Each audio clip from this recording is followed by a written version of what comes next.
नमस्ते। ज्ञान वैविध्य चैनल में आप सभी का स्वागत है, अभिनंदन है। आज की कक्षा में हम पढ़ते हैं कक्षा 11 के लिए अध्याय नंबर 15 महादेवी वर्मा जी की एक कविताएं हैं। 2 कविताएं आपकी पाठ्य पुस्तक में संकलित है, जिसमें से एक का अध्ययन हम कर रहे थे। पिछली कक्षा में हमने से 2 पैराग्राफ का अध्ययन है वो कर लिया था, 2 पदों का अध्ययन है वो कर लिया था। शीर्षक है जाग तुझको दूर जाना। कविता का शीर्षक है जाग तुझको दूर जाना, जिसके 2 पदों की पद व्याख्या हमने पिछले वाली कक्षा में देखी थी। आज उसे आगे का पद है वो देखते हैं। जैसा कि पिछली कक्षा में हमने पढ़ा था कि जाग तुझको दूर जाना, जैसा शीर्षक से पता चलता है कि महादेवी वर्मा है जो पराधीनता की बेड़ी में बंधे हुए जो भारतीय हैं, जो अपनी अस्मिता को, अपने मान सम्मान को है, अपने गौरव को है भुला बैठे हैं और आलस्य से घिरे हुए हैं। उन्हें जगाने का प्रयत्न है वो करती है, उन्हें जगाकर अपने कर्म क्षेत्र की ओर बढ़ने के लिए वो प्रेरणा देती है।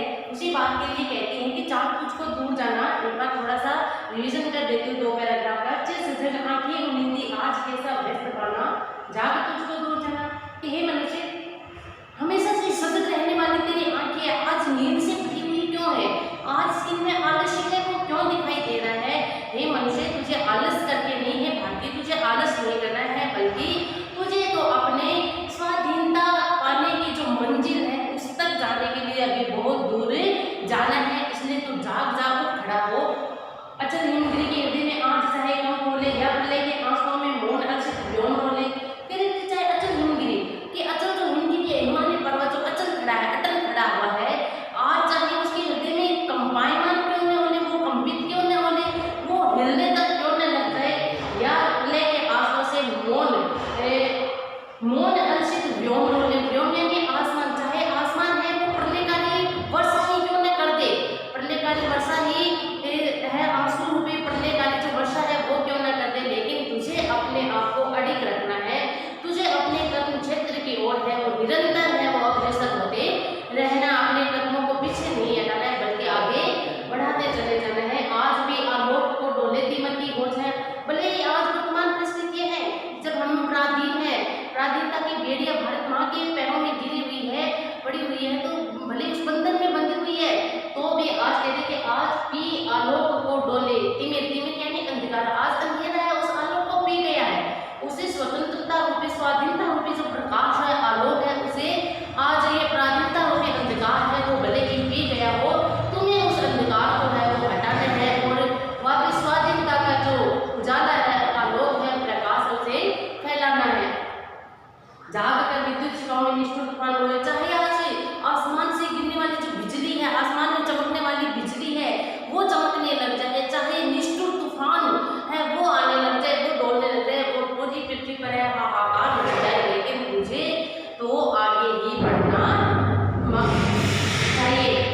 पर तुझे नाश होता चिन्ह अपने जो, लेकिन तुझे ये सब बात है तुम्हारे रास्ता रोकने का प्रयास करेंगे, लेकिन तुझे है वो इन सब बाधाओं को है वो पीछे करके तुझे अपने इस पद पर है अपने चिन्ह, ऐसे अनुकरणीय चिन्ह है वो छोड़कर आगे बढ़ना जाना है। जाग तुझको दूर जाना। बांध लेंगे क्या तुझे मोम के बंधन से जिले, क्या बंधन के मोम के ये जो पारिवारिक बंधन मोम के समान कोमल जो बंधन होते हैं, क्या वो तुम्हारा रास्ता रोक लेंगे, या क्या संसार की जो मोह माया आसक्ति है क्या वो इसमें फंसकर तुम अपने पथ को है वो भुला बैठोगे?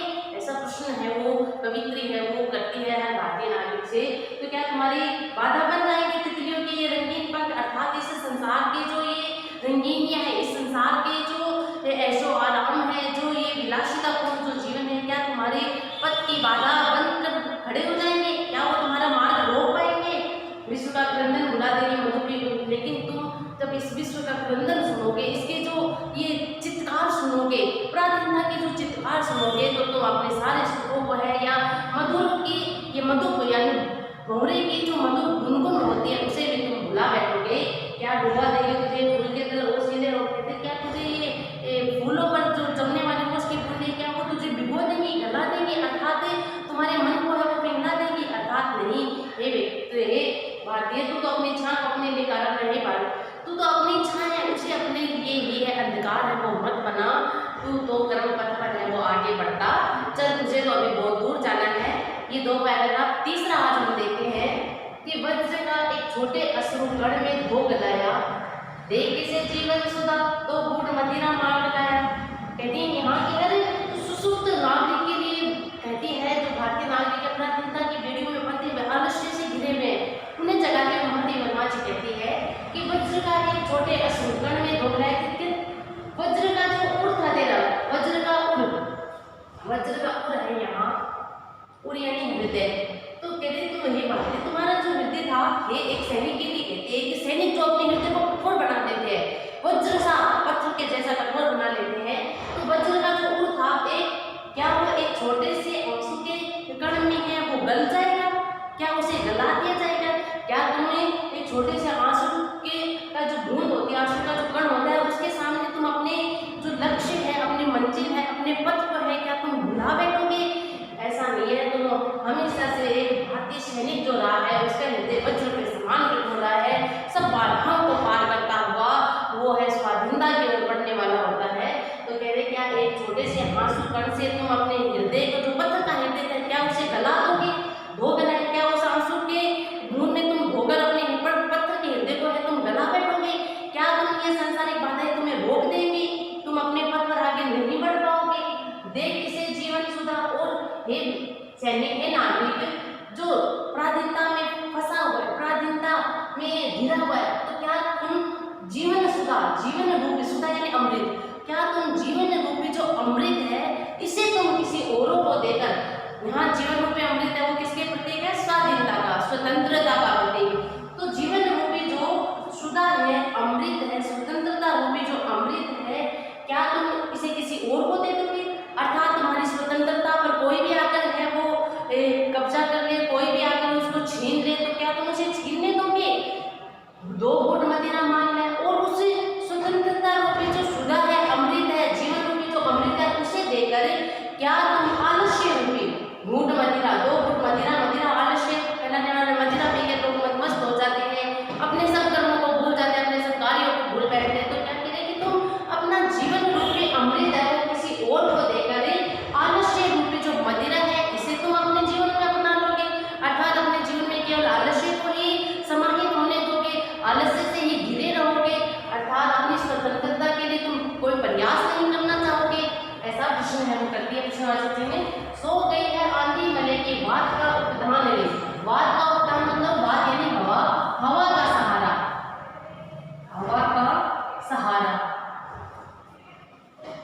तो कह रही सो गई आंधी मले की, तो कहते कि जो मले पर्वत से आने वाली जो सुगंधित हवा है, मले पर्वत जिस पर है चंदन के वृक्ष से बहुतायत में मिलते हैं, और मलेगिरी से आने वाली जो हवा है वो चंदन की सुगंध से सुगंधित होती है। तो कहते कि क्या उसने आंधी है, मले की जो वाद है, हवा है, उसने आंधी का सहारा है वो ले लिया है, अर्थात या सो गई है आंधी, या तुम्हारे सो गया तुम्हारे हृदय में उठने वाली जो आंधी थी, अर्थात स्वतंत्रता के लिए जो तुम्हारे मन में जो क्रांति के विचार थे, क्रांति के रूप में जो आंधी थी तुम्हारे हृदय में, क्या उसने मले की वाद का सहारा ले लिया है, अर्थात वो मले की सुगंधित हवा बन गई है, अर्थात वो इतनी कोमल बन गई है कि जो क्रांति के विचार थे वो दब गए हैं, छिन गए हैं या गिर गए हैं।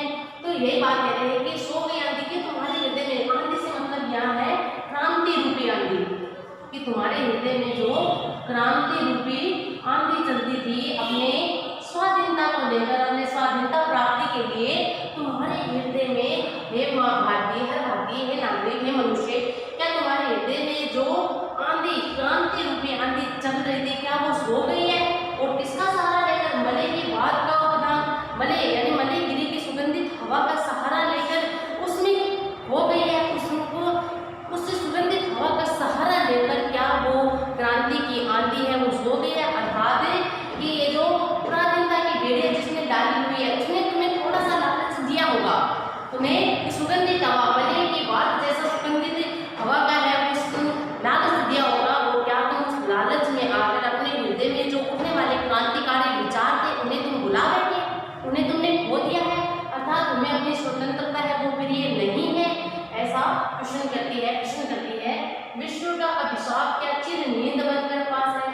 हे मनुष्य, तुम इतने आदर्श में गिर गए हो कि जो तुम्हारा अस्मिता थी, तुम्हारा गौरव था, उसे तुम पूर्णतः भुला बैठे हो।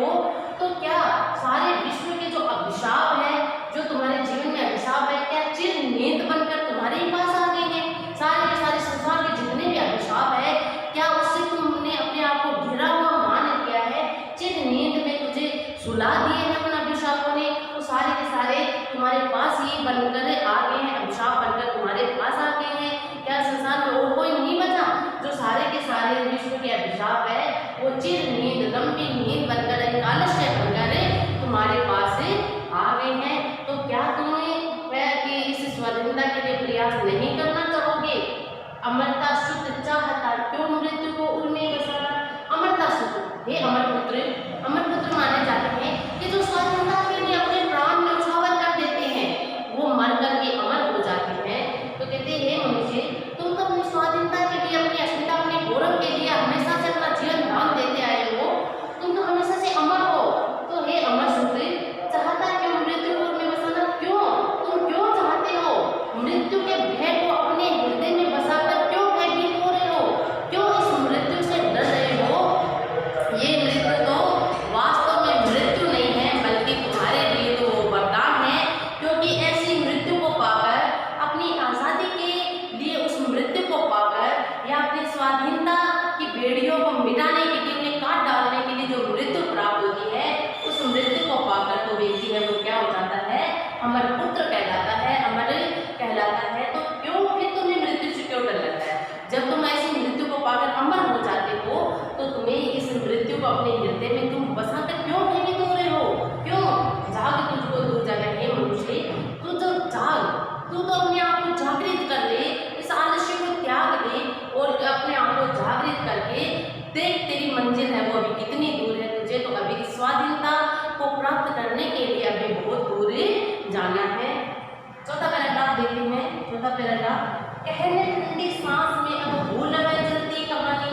तो कह रहे कहने ठंडी सांस में, तो कह रहे तू अपनी जो तेरे हृदय में उठने वाली आग है, और उस आग से, क्रांति की जो आग है, उस आग को बुझने मत दे। उससे जो आने वाली तेरी सांसें वो गर्म होती, उसे तू ठंडी मत होने दे। कि कहने ठंडी सांस में, अब तू ठंडी सांस में अपने सुखों की गिनतियां वो मत करवा, अब भूल कर जल्दी कहानी कि जो बीत गई है, जो तेरे सुखों की कहानी थी, जो तेरे सुख थे जीवन में, उसे ठंडी सांस में तू बताने का प्रयास है वो मत करे। तू अपनी सांसों को उसी तरह से गर्म रहने दे, उसी तरह की क्रांति की आग है वो तेरे हृदय में जलती रहनी चाहिए।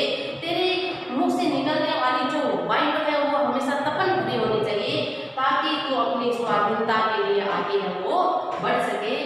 आग हो उनमें तभी दृढ़ में सचेगा आज पानी। पानी से मतलब यहाँ पानी सम्मान के लिए आ रहा है, सम्मान।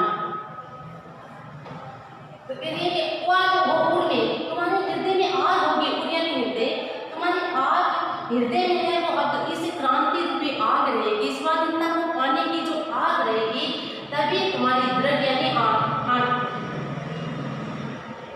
तुम्हारी आंखों में सजेगा सम्मान का पानी। कि तभी तुम्हारी आंखों में है वो सम्मान का पानी है वो आएगा, अन्यथा तुम्हारी आंखों में लज्जा का पानी आ जाएगा। अगर तुम अपनी भारत माँ को स्वतंत्र नहीं करा पाते हो, उसके पैरों में गिरी पराधीनता की बेड़ियों को तुम काट नहीं सकते हो, तो हे व्यक्ति, तुम अपने आप को, हे मनुष्य, तुम अपने आप को हमेशा है वो असम्मान के जो आंसू है वो तेरी आंखों में बहते रहेंगे।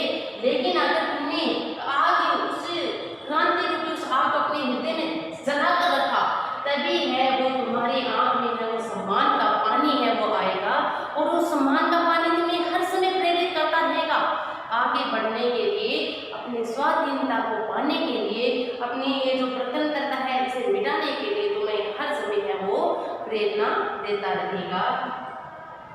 हार भी तेरी बढ़ेगी, मानिनी जय की पताका। तो अगर इस स्वाधीनता की लड़ाई में आवश्यक नहीं है कि तुम्हारी विजय ही हो, अगर तुम हार भी जाते हो तो भी तुम्हें कोई गम नहीं करना है, कोई पछतावा नहीं करना है, क्योंकि हार भी तेरी बढ़ेगी, तुम्हारी तो हार भी, तुम्हारी तो पराजय भी है वो बनेगी, मानिए जय की पताका। कि तुम्हारी जय की पताका बन जाएगी, विजय ध्वज है वो बन जाएगा, विजय का पताका है वो बन जाएगी। क्यों बन जाएगी? देखिए, इस स्वाधीनता की लड़ाई में जो कूद पड़ता है, भले उसे अपने प्राण न्यौछावर करने पड़े, वो हार जाए, उसकी जीत न हो, लेकिन उसने अपनी भारत माँ के लिए प्रयास जो करता है, अपनी माँ भारती के लिए जो प्रयास करता है, उसे बंधन से मुक्त करने के लिए प्रयास करता है, तो उसका ये कार्य है वो संसार में कैसा होगा? जय के समान होगा, विजय के समान होगा। इसलिए अगर तुम हार भी जाता हो तो ये मानिनी जय की पताका, तुम्हारे ये हार भी है वो मानी जाएगी, जय की पताका, विजय की पताका है वो मानी जाएगी। इसलिए हे मनुष्य तू चिंता मत कर, तो अपने ऐसे दुविधाओं के विचार को त्याग दे कि मैं विजय होऊंगा या नहीं होगा, तो हार कर भी है वो विजय हो जाएगा। राग क्षणिक पतन की है अमर दीपक की निशानी, कि जो इसे स्वाधीनता रूपी जो ये दीपक है, स्वाधीनता रूपी जो दीपक है, ये एक अमर निशानी है। इसे बाहर किसी भी देश की स्वतंत्रता, उसका स्वतंत्रता रूपी जो दीपक जलता रहता है वो उस देश की निशानी होती है। और इसे स्वतंत्रता रूपी दीपक में जो पतंगा बनकर है वो जल जाता है। आप सभी जानते होंगे कि दीपक के चारों तरफ ही है वो पतंगे हैं, कीट पतंगे वो मंडराते रहते हैं और अपने इतना अधिक प्रेम होता है उन्हें उस दीपक के लो से कि अपने प्राण तक न्यौछावर है वो कर देते हैं। इसलिए उससे प्रेरणा ले कि हे मनुष्य, तो ये जो अमर दीपक की निशानी, जो स्वतंत्रता रूपी जो दीपक है उसकी स्वाधीनता है, एक अमर निशानी है। और अगर उसे अमर निशानी की लो पर तुमने अपने आप को पतंगे की भांति क्षण भर में की राख बना दिया है, तो तुम्हारी विजय है, तुम्हारी जय जयकार है वो संसार भर में होने लगेगी और तुम्हारी वो अमर निशानी है वो हमेशा बनकर रहेगी। एक स्वाधीनता के रूप में तुम्हारी अमर निशानी है वो हमेशा इस संसार में अमर रहेगी। है तुझे अंगार सैया पर मृदु कन्या बिछाना नहीं मनुष्य, जब तुम इस स्वाधीनता की लड़ाई में लड़ने के लिए जाते हो तो तुम्हारी राह में अनेक प्रकार के अंगार आएंगे, गर्म जलते अनेक प्रकार की बाधाएं। अंगार से मतलब यहाँ बाधाएं हैं कि यहाँ कि तुझे अंगार सैया पर जो ये तुम्हारी बाधा है, बाधाएं रूपी जो सैया है जो कभी आग से जलते अंगारों के रूप में मिलेगी, कभी कांटों के रूप में मिलेगी, कभी किसी रूप में, कभी किसी न किसी रूप में बाधाएं हैं वो तुझे आती रहेगी। लेकिन हे मनुष्य, तुझे तो मृदुल कन्या बिछाना, उस अंगार उस बाधाओं को हटा करके तुम्हें तो वो मार्ग है वो कैसा बनाना है, कलियों से भर देना है, उसे फूलों से भर देना है, ये तुम्हारा कर्म होगा। कि मृदुल कन्या तुम्हें तो उस अंगार की संज्ञा पर है वो मृदुल यानी होता है कोमल, कोमल कन्या है वो बिछाना है, कोमल फूल है वो बिछाने हैं। हे मनुष्य, अपने आलस्य को तुम त्याग दो, अपने देश के लिए जो तुम्हारे मन में जो भय है, आलस्य है, जो शंकाएं हैं, उन सबको छोड़कर, जो भ्रम है उन सबको त्याग कर तुम्हें अपने कर्म क्षेत्र की ओर बढ़ना है। जाग तुझको दूर जाना, हे मनुष्य तू जाग जा, तुझे अभी बहुत दूर जाना है। इस स्वाधीनता को पाने के लिए अभी तुझे बहुत प्रयास करने हैं। ऐसा नहीं है कि थोड़े से प्रयास से तुझे ये स्वाधीनता है वो मिल जाएगी, नहीं मिलने वाली। इसके लिए तो अभी तुझे बहुत लंबी यात्रा है वो करनी है, बहुत प्रयास है तुझे करनी है, एक से एक जोड़कर वो 11 बनाने हैं। तो तुमसे तो अपने साथ इन सभी को जोड़कर है अपनी मंजिल को पाने के लिए अभी तुम्हें बहुत अधिक प्रयास करने हैं। इसलिए हे मनुष्य, तुम अपने आलस्य का त्याग कर दो, अपनी नींदी जो आंखें हैं, नींद से अलसाई हुई जो आंखें हैं, उन्हें है तुम्हें अपने आंसू से धो लो, अपने सम्मान आज पानी यानी कि सम्मान का जो पानी है वो अपनी आंखों में भर लो। और तुम्हें तो अभी बहुत दूर जाना है अपनी स्वाधीनता को पाने के लिए। ये देखिए अपने महादेवी वर्मा जी की एक कविता थी, जाग तुझको दूर जाना, उसके ध्यान से वो हमने देखी। अब हमारे पाठ्य पुस्तक में एक और कविता बचती है, एक और कविता है कि आंखों के उजले पानी, सब आंखों के आंसू उजले, सब आंखों के आंसू उजले, ये कविता और है। इसका अध्ययन है वो अगली कक्षा में हम करेंगे। आज के लिए इतना ही।